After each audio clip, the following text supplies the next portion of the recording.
Right now it's about 5 minutes to 11. Started snowing about 10 minutes ago. And this is what the property looks like. See you in a bit.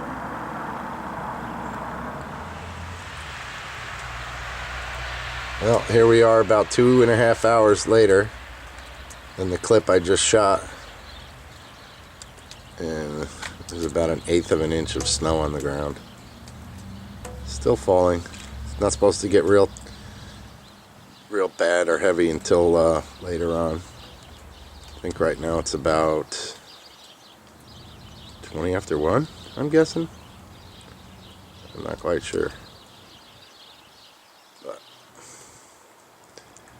hey, where's my car? I don't see it. Anyway, I'll come back out in a couple hours. Splice all these clips together.